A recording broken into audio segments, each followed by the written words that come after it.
खबर शामिल कंदासीं त सीनियर साफ़ी अर्शद शरीफ जो पिम्स अस्पताल में पोस्टमार्टम मुकम्मल कयो वियो। मेडिकल बोर्ड पारां मर्द जो एक्सरे ऐं सिटी स्कैन कराइण जो फ़ैसिलो कयो वियो। मक़तूल साफ़ी अर्शद शरीफ जी तस्वीर सुभाणे कई वेंदी, जॾहिं त होॾां घरू वज़ारत सीनियर साफ़ी अर्शद शरीफ जे क़त्ल जी जांच लाइ जोड़ियल टीम जी नए सिर जोड़जक जो हुकुम ॾिनो आहे।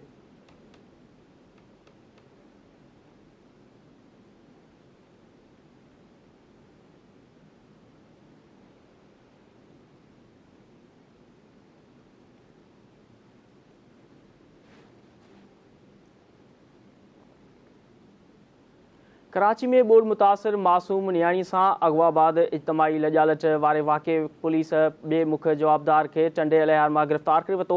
SSP फारूक बिजराणी मूजिबि जवाबदार ख़ालिद हुसैन लुंड वाक़े खां पोइ टंडो अलियार आयो हो। जवाबदारनि खे प्यारो लुंड थाणे जी हद मां गिरफ़्तार करे कराची मुंतक़िल कयो वियो आहे। पुलिस बोर्ड मुतासिर न्याणी सां ज़्यादती वारे वाक़े में मुलविस हिकु जवाबदार खे डिफेंस वारे इलाइक़े मां गिरफ़्तार कयो हो। पुलिस मूजिबि जवाबदार ग़ुलाम रसूल ऐं ख़ालिद गॾु रहंदा हुआ। वाक़े वारे ॾींहुं जवाबदार ग़ुलाम रसूल नीलम कॉलोनी हजाम की दुकान में हो। जवाबदार के संदसि दोस्त ख़ालिद फ़ोन कई ऐं पाण वटि घुरायो। जवाबदार मौक़े ते पहुतो त उन सां गॾु क्लिफ्टन ब्लॉक 4 में आयो। पुलिस इख़्तियारनि मूजिबि ॿिन्ही जवाबदारनि नींगरी खे राशन ॾिनो ऐं गाॾी में विहारे दो दरिया वेझो जवाबदारनि में गाॾी में नींगरी खे ज़्यादती जो निशानो बणायो ऐं वारदात खां पोइ जवाबदार नींगरी खे छॾे फरार थी विया। पुलिस जो चवणु आहे त जवाबदार ख़ालिद डिफेंस में हिकु बंगले ते ड्राइवर आहे। जवाबदार ग़ुलाम रसूल जा सैंपल वठी मेडिकल टेस्ट लाइ उमाणिया विया आहिनि।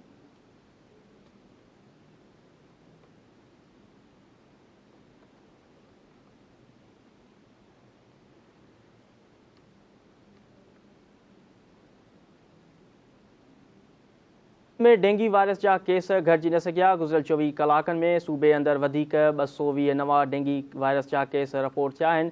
सिंध सिहत खाते जी रिपोर्ट मूजिबि सूबे में हिन हेल ताईं 17,971 केस ज़ाहिर थी चुका आहिनि।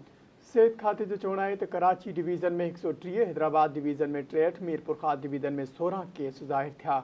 सखर डिवीज़न में 7, शहीद बेनज़ीराबाद में 3 ऐं लाड़काने डिवीज़न में 1 डेंगी वायरस जो केस रिपोर्ट थियो आहे। सिहत खाते मूजिबि 24 कलाकनि में कराची जे ओभर ज़िले में 48 केस, कोरंगी ज़िले में 24, सेंट्रल ज़िले में 21, मलीर ज़िले में 15 केस रिपोर्ट थिया। ॾखण ज़िले में 12, ओलह ज़िले में 6 ऐं क्यामाड़ी ज़िले में 4 डेंगी वायरस जा नवां केस रिपोर्ट थिया आहिनि। सिहत खाते मूजिबि हेल ताईं डेंगी वायरस विघे फ़ौतियुनि जो अंगु 54 थी वियो आहे।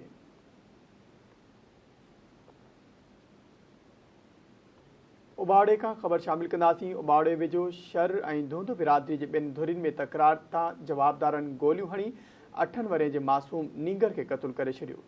रानूदी जे कचे वारे इलाइक़े ॻोठ अमीर बख़्श दूंदो में शर ऐं दूंदो बिरादरियुनि जे तकरार तां हथियारबंद जी फायरिंग में गोलियूं लॻण सबबि माल चाढ़ींदड़ मासूम नींगर सईद अहमद वलद मोरियो दूंदो मौक़े ते ई मारिजी वियो।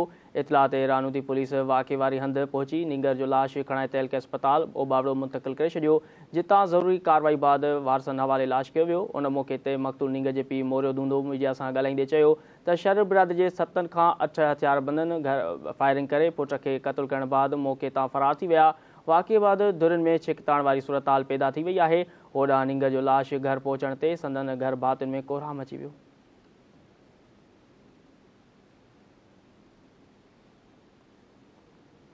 शहदाद कोट वेझो अणॼातल हथियारबंद घर में घिड़ी फायरिंग करे अधड़ोठ खे क़त्ल करे छॾियो। ॻोठ ताज मोहम्मद जामरी में नामालूम हथियारबंदनि घर में दाख़िल थी सुतल घर धणी 50 वरनि जे अब्दुल रसूल जामरी खे पिस्टल जा फायर करे क़त्ल करे फरार थी विया। मक़तूल जे भाउ अब्दुल ख़ालिक जामरी ॿुधायो त भाउ खे ज़ख़्मी हालत में लाड़काने ॾिनो पियो वियो त हुन रस्ते में ज़ख़्मनि जा सूर न सहंदे दम धणी हवाले करे छॾियो। हुन जो त हिननि जी कंहिं सां दुश्मनी न आहे, भाउ खे बेगुनाह क़त्ल कयो वियो आहे। हुन आला इख़्तियारनि खां मुतालबो कंदे चयो आहे त वाक़े जी जांच करे भाउ जे क़त्ल में मुलविस जवाबदारनि खे गिरफ़्तार करे इंसाफ़ फ़राहम कयो वञे। पुलिस जो चवणु आहे त वाक़ियो पुराणी दुश्मनी लॻी रहियो आहे। नौजवान खे क़त्ल कंदड़ जवाबदार खे कंहिं बि सूरत में बख़्श न कयो वेंदो। ॿिए पासे सखर वेझो अगवा थी वियल नौजवान नारी जी बाज़ियाबी लाइ वारसनि पारां एहतिजाजी मुज़ाहिरो कयो वियो। कुंभ तहलके जे ॻोठ हाशिम शाह जागीर जे रवासण बेवा औरत सरदार ख़ातून गोपांग ऐं ॿियनि धीअ जी बाज़ियाबी लाइ सिंध हाई कोर्ट रोड वटि एहतिजाजी मुज़ाहिरो कयो। उन मौक़े ते एहतिजाज कंदड़ औरतुनि चयो त कुझु ॾींहं पहिरियों ई राति देरि सां इलाइक़े जो भाउर शाहनवाज़ गोपांग पुटनि समेत घर में दाख़िल थी हथियारनि जे ज़ोर ते तशदुद जो निशानो बणाए नौजवान धीउ नसीम गोपांग खे अगवा करे खणी विया आहिनि। हुन चयो त भाउर धीउ खे अगवा करण बैदि घर में रखियल 4 लखनि जा सोना ज़ेवर ऐं लखे रुपया रोक रक़म खणी मौतमार धमकियूं ॾींदा फरार थी विया।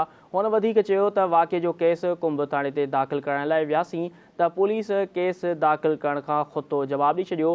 हुननि chief justice of Sindh high court ऐं ॿियनि आला इख़्तियारनि खे वाक़े जी नोटिस वठण जी अपील कई आहे।